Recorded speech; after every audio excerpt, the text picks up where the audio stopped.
गिलगित बल्तिस्तान में जो कुछ आपके सामने हुआ, वहाँ पर स्पीकर को भी असेंबली में दाखिल नहीं होने दिया गया, वज़ीर आला वहाँ पर नायल हैं, अब 13 डेट को इलेक्शन भी दोबारा से होने हैं। क्या देख रहे हैं, क्या समझ रहे हैं आप गिलगित की सियासत? देखें, ये बहुत बदकिस्मती है।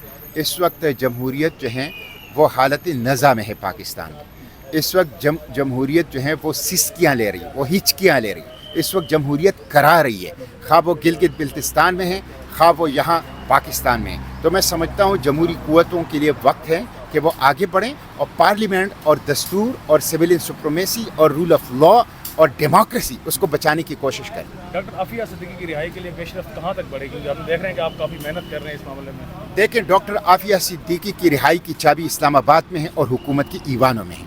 हमारी ये हुकूमत आज चाहे तो डॉक्टर आफिया सिद्दीकी दिनों के अंदर आ सकती है, बशर्त ये कि मुद्दई बन जाएं और वकील बन जाएं रियासती सतह पर डॉक्टर आफिया सिद्दीकी। लेकिन यहाँ तो सूरत हाल ये है कि अभी हम कोर्ट की समाअत से होके आए हैं। वो जो काउंसलर ने मुलाकातें की है डॉक्टर आफिया से माजी में, उसका रिकॉर्ड तक देने के लिए, अदालत को देने के लिए तैयार नहीं है, तो इनकी संजीदगी का अंदाज़ा इससे लगाया जा सकता है। जमात इस्लामी मेयर कराची मुंतखब ऑलरेडी हो चुके हैं पीपल पार्टी के, आपने प्रोटेस्ट भी यहाँ पर किया, तो वो उसका अगला अलाह अमल आपकी तरफ से जमात इस्लामी? देखें, कराची में जो कुछ पीपल्स पार्टी ने किया है तो उन्होंने अपने मुंह पर खालक मल दी है, उन्होंने जमहूरियत के ऊपर खालक मल दी है, उन्होंने अवाम के मैंडेट के ऊपर डाका डाला है, उन्होंने साबित किया है कि वो मैंडेट चोर है और मैंडेट के डाकू हैं, और 15 साल से लाड़काना की क्या सूरत हाल है। आप देखें, ईद के मौका पर 7 दिन वहाँ बिजली नहीं थी। अब उन्होंने कराची में कौन सा, और कराची में पहले भी आपकी सूबाई हुकूमत थी, आपकी वफाकी हुकूमत थी, आपके एडमिनिस्ट्रेटर थे, तो कराची की इस वक्त जो सूरत हाल है बदतरीन लॉ एंड ऑर्डर की सूरत हाल है, स्ट्रीट क्राइम्स हैं, के इलेक्ट्रिक लोगों को लूट रहा है, पानी की निकासी का कोई इंतज़ाम नहीं है, रोज़गार लोगों के पास नहीं है, कोई डेवलपमेंट नहीं है, कोई सर्कुलर रेलवे नहीं है, पानी नहीं है लोगों के लिए, तो ये तो सब आपकी वजह से है। तो कराची के अवाम की मुजरिम पीपल्स पार्टी। आखिरी सवाल है कि इलेक्शन, जनरल इलेक्शन क्या जमात इस्लामी देख रही है कि आगे अक्टूबर में जनरल इलेक्शन होंगे? जनरल इलेक्शन हर सूरत में होने चाहिए। नहीं होंगे तो जो लोग जनरल इलेक्शन नहीं करेंगे अपने वक्त पर अक्टूबर में, वो कॉन्स्टिट्यूशन को वायलेट करेंगे और वो आर्टिकल 6 के मुर्तकिब होंगे। और आप लोगों के खिलाफ अगेंस्ट जाएंगे जमात इस्लामी? हम हर महाज पर कॉन्स्टिट्यूशन को, पार्लियामेंट को और डेमोक्रेसी को प्रोटेक्ट करेंगे। इस पे तो पूरी कौम मुत्तफिक है। और जो स्वीडन में हुआ है वो दरिंदगी है, वो दहशतगर्दी है, टेररिज्म है, वो रेशिज्म है, वो इस्लामोफोबिया है, और इसकी किसी सूरत में इजाज़त नहीं दी जा सकती।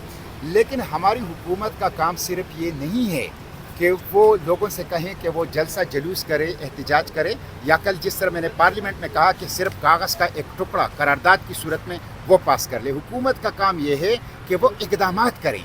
इक़दामात मैंने कल पार्लियामेंट के फ्लोर पर भी तजवीज़ किए हैं कि आपको यूनाइटेड नेशन के अंदर लेजिस्लेशन करनी चाहिए ताकि इसको एक संगीन जुर्म डिक्लेयर कर दे, और इस्लामोफोबिया को। और इस्लामोफोबिया की 4 चीज़ें हैं, यानी हुर्मत कुरान, हुर्मत नामूस रिसालत, ख़त्म नबूवत, और उसके साथ साथ शायर इस्लाम जो मस्जिद, मदरसा और बुरका, ये 4 चीज़ें इस वक्त निशाने पर हैं। इनकी तहफ़्फ़ुज़ के लिए यूनाइटेड नेशन में आप लेजिस्लेशन करें।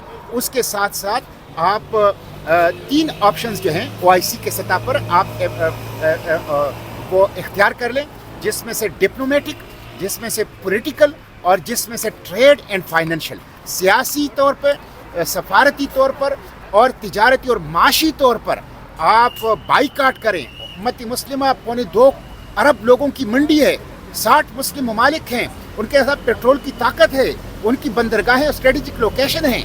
आप कम अज़ कम अलामती तौर पर 2-3 हफ्ते के लिए, 1 माह के लिए उन लोगों के ऊपर पाबंदियाँ लगाएंगे, उनके मार्केटों के ऊपर पाबंदी लगाएं, उनके साथ डिप्लोमेटिक टाइज जो है ख़त्म कर लें, उनके साथ ट्रेड ख़त्म कर लें, जो हमारे मुक़द्दसात की तौहीन कर रहे हैं। ये है वो एक्शन। तो जब तक ये एक्शंस नहीं होंगे, सिर्फ रिटॉरिक से, सिर्फ रिजोल्यूशन से, सिर्फ बुलंद बांग दावों से इस्लामोफोबिया का मुकाबला नहीं किया जा सकता।